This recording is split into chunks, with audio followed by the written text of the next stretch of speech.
Hi there, I'm Ashley Cheeks and I'm here to talk to you about how to pitch effectively to investors. I'm partnering with Pitch Investors Live to teach you a few tips and tricks that will help you be the most effective you can be when you get that beautiful moment in front of an investor where you can secure the funding that your business needs. Now today we're going to talk about 5 specific tips that are going to help you prove to an investor that you are all about taking action. Investors want to make sure that you are a person that's going to move forward no matter what's going on, and so part of what you want to do during your pitch is prove that you are that person. We're going to go over tips that are going to help you even if you're in pre-startup phase and make sure that the investor sees everything that you've put into this business already, and then talk about all the things that you have planned for it in the near future. Now these tips are going to be applicable to you if you're pitching to an investor that you know personally, like a friend or a family member, or if you're pitching somewhere more formally, like on Pitch Investors Live platform. Showing an investor ways that you are action-minded is not just a matter of showing them that you've finished a business plan or that you have clear visions for your future. There is a place in your pitch for those things, but what I'm really talking about are the actionable, tangible things that you've actually accomplished so far. And these 5 tips today are going to help you figure out exactly what to say that applies most to your business. Now, when I talk about showing active progress in your business, I'm not just talking about showing them that you finished a business plan or showing them that you have a clear vision for the future. Yes, those things are important and there is a time and place in your pitch to add those components. But what I'm talking about is the more concrete actions you've already taken, the less abstract pieces that you've already accomplished. You want to be able to show your investor that you have crossed off some really seriously important to-dos in your planning process, and that's how we're going to talk about things today. Now, I want you to take a second and imagine what it would be like to be an investor and to, at every single turn, find yourself getting pitched an idea by people. Everywhere you go, somebody has some really great vision they want to tell you about, and after a while, it just becomes white noise. As an entrepreneur, your job is to try to cut through that white noise with that investor.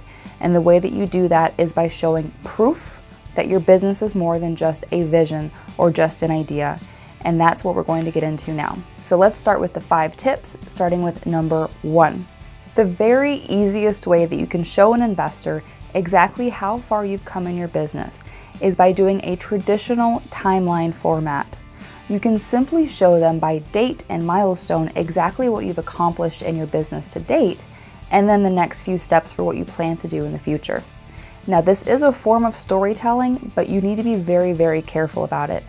Part of the difficulty in pitching to an investor is you don't know where to stop with your own backstory and with the story of the business and the growth potential.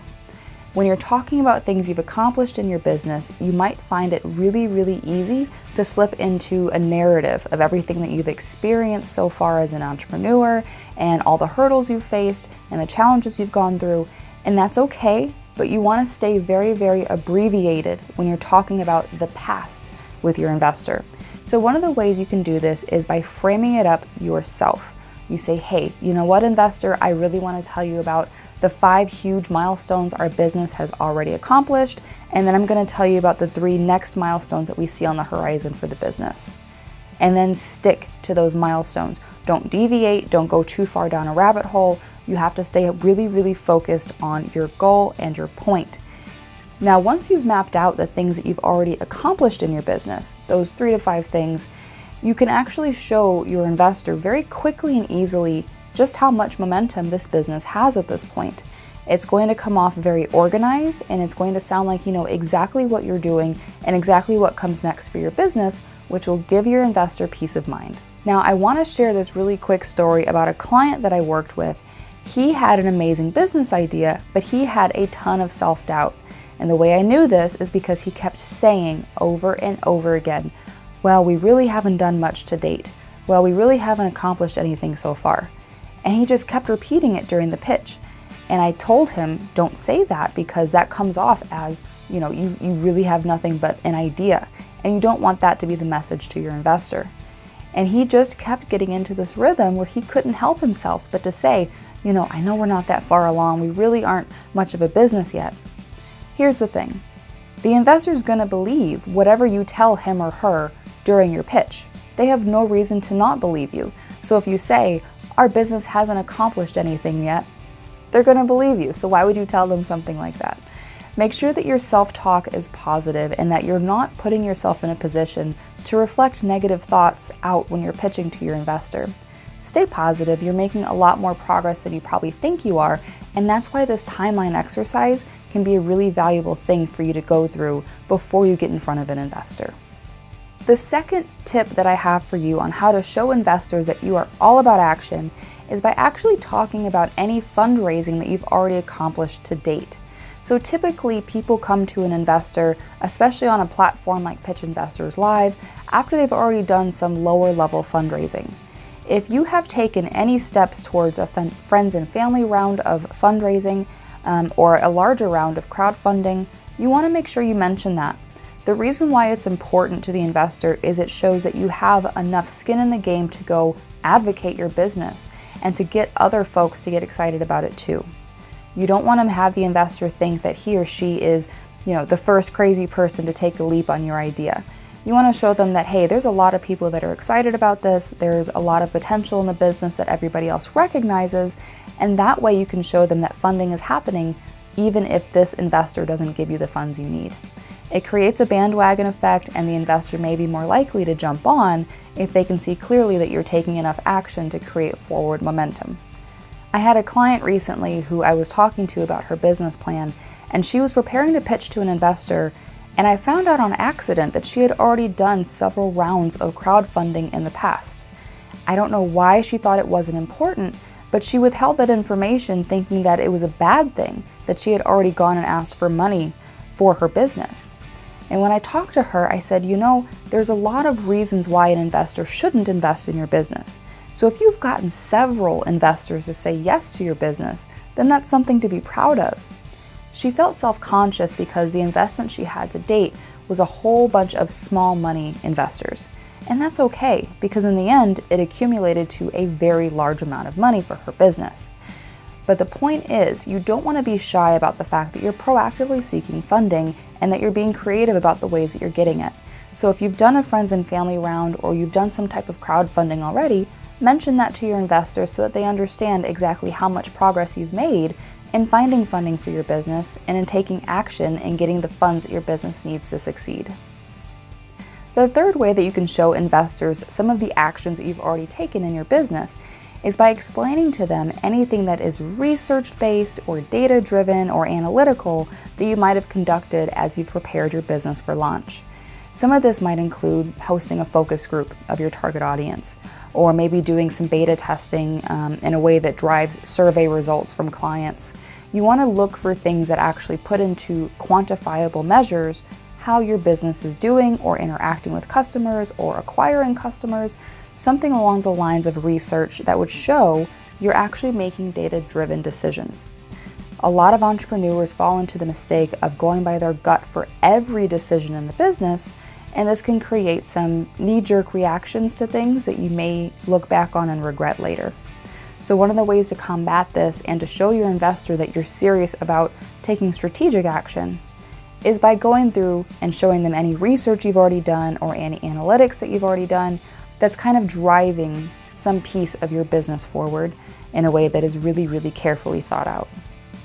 Now, there's really great value in gaining nuanced insights and tips and data-driven facts about your business and industry early on when you're starting your business. So if you are in that pre-startup phase and you haven't done anything research-based, or you haven't done surveys, or you haven't gone out and looked into what your demographic might be, consider taking those steps now before you talk to your investor.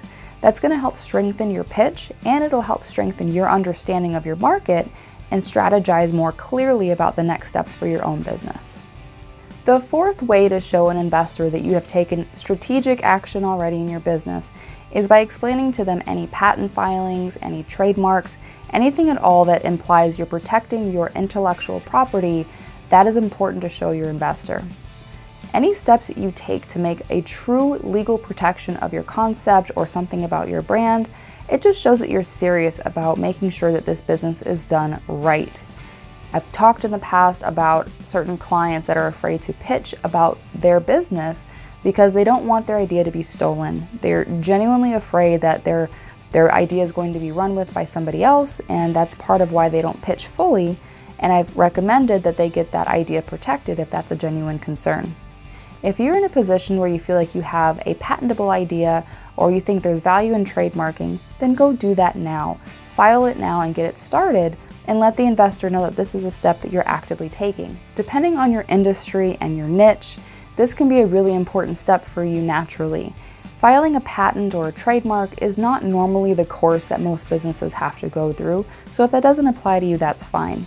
However, if you think that you do have a process that might need to be patented or protected in some way, start taking those steps now. It's going to reflect really, really well upon you when you go to pitch to your investor, and it's going to get the ball rolling in the right direction as a really important action step that needs to be taken now anyway. The fifth tip I have for you is showing an investor you are all about action by actually showing them proof of concept, and you can do this in a variety of ways. Now, when I say proof of concept, I don't mean proof of the business concept in and of itself. This is saying that, well, there's a competitor doing exactly what I'm talking about doing, so that's the proof of concept. That doesn't count. You need to prove the concept that you are planning to execute to the vision that you have in your mind in the way that you totally have mapped out with your business plan. The way you do your business is going to be different than your competitors, and your investor wants to see your proof of concept for your vision, not somebody else's. Plus, there should be some key differentiators between you and your competition, so there really shouldn't be a direct overlap, like for like, with how they do business and how you plan to do business. Now, when you're talking about proof of concept, you can definitely execute this simply. One of the easiest ways you can go about it is by doing a small beta test where you make sales early and you start to tease results and understand the market and understand how people are responding to your product or service. You can do this in really, really small amounts of people or target really small sales and just kind of see how things go. You don't need to do a grand launch to test your idea. I have one lady who's working on doing a retail store, and she's on the East Coast, and she has a really brilliant idea for how she wants this business to go. It's going to be a mix of brick and mortar and e-commerce. And she was saying how she needs at least $1 million to make the whole thing get off the ground. I agree with her. However, I think that it would make a lot of sense if she at least released it in beta form online first. It's cheap, it is a very low barrier to entry, and she can hyper-target her audience using targeted ads like Facebook and AdWords, and that way she can at least test the market and show proof of concept with very little investment. And no, the brick and mortar isn't in place yet, but you at least now have a little bit of proof to show an investor that, hey, I ran this campaign for 2 weeks and I got this many sales out of it, and then I got this kind of amazing feedback from the customers, and it just kind of validates the whole thing in a very organic way. Proof of concept is that big step to investors that shows that you've actually put skin in the game in showing your product or service to the world, and that you've gotten a positive buyer response for it. So it's really critical to have that component in your pitch right up front so that you can show the investor what exactly they're investing into. It's not just an idea. It's not just a concept.